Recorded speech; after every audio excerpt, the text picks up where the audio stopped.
Assalamualaikum warahmatullahi wabarakatuh.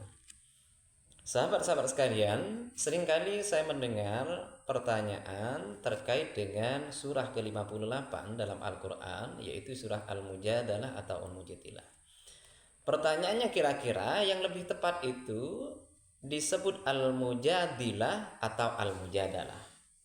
Oke, jadi untuk membahas ini, untuk menjawab pertanyaan ini, maka baiknya kita pahami terlebih dahulu terkait dengan asbabun nuzul atau peristiwa yang melatar belakangi turunnya surah ini.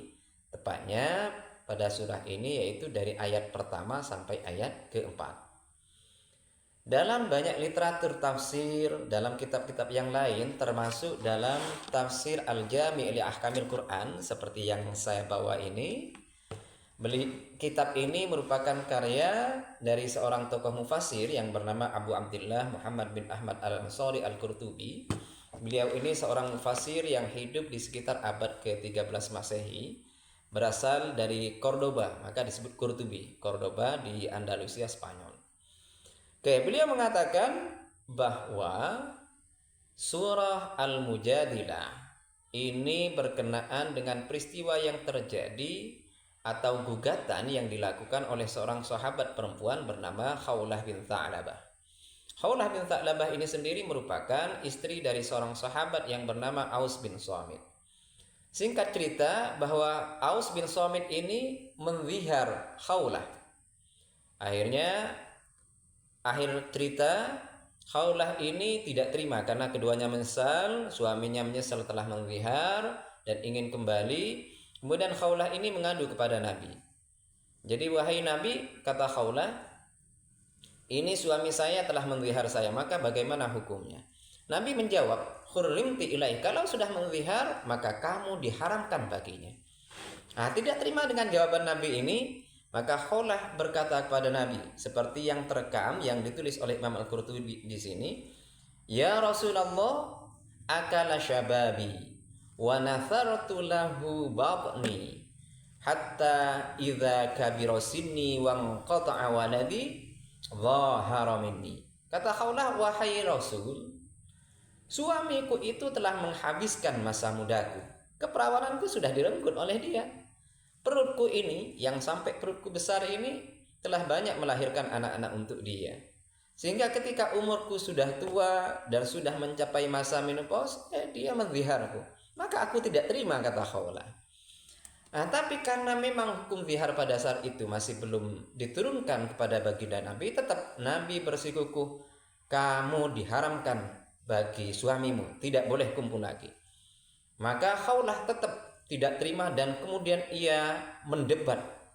Ia melakukan gugatan kepada Nabi sampai Khawlah berkata kepada Nabi, inna hadza kana fil jahiliyah. Ya Rasul, masalah zihar ini kan masalah merupakan peninggalan dari masa jahiliyah. Wa nahnul an fi hidayatil Islam. Sekarang kita sudah berada pada era Islam, sudah berlaku hukum Islam, jadi tidak relevan lagi masalah zihar. Kira-kira seperti itu gugatan yang disampaikan oleh Khawlah bin Tha'labah. Akan tapi karena pada saat itu memang ayat zihar, tepatnya surah Al-Mujadilah ini belum diturunkan oleh Allah pada baginda Nabi, Nabi tetap mengatakan kamu tidak boleh kumpul lagi dengan suamimu. Tidak puas dengan jawaban Nabi, maka Khawlah ini langsung mengadukan kasusnya ini kepada Allah. Maka aduan, gugatan, kemudian termasuk juga debatan ini dalam bahasa Arab disebut mujadalah. Oleh sebab itu kembali lagi pada sebab penamaan Al-Quran, penamaan surah ini menjadi Al-Mujadalah atau Al-Mujadilah, maka inilah yang melatar belakangi kenapa disebut Al-Mujadalah atau Al-Mujadilah. Bahkan dalam literatur lain, karena ini kaitan dengan zihar, maka disebut juga dengan surah Az-Zihar. Oke, sahabat-sahabat sekalian, kembali lagi pada pertanyaan awal. Jadi mana yang lebih tepat disebut Al-Mujadalah atau Al-Mujadilah? Nah, terkait dengan hal ini, seorang mufasir kontemporer yang berasal dari Tunisia, yaitu Ibnu Ashir, menjelaskan dalam kitab tafsirnya At-Tahrir wa Tanwir bahwa yang lebih ma'ruf, yang lebih tepat, yang lebih masyhur itu dibaca dengan bikasrid dal Al-Mujadilah. Karena al-mujadilah itu berarti wanita yang mendebat, dan ini tepat ya dengan ayat yang pertama, qad sami Allah qaulal lati tujadiluka fi zaujiha.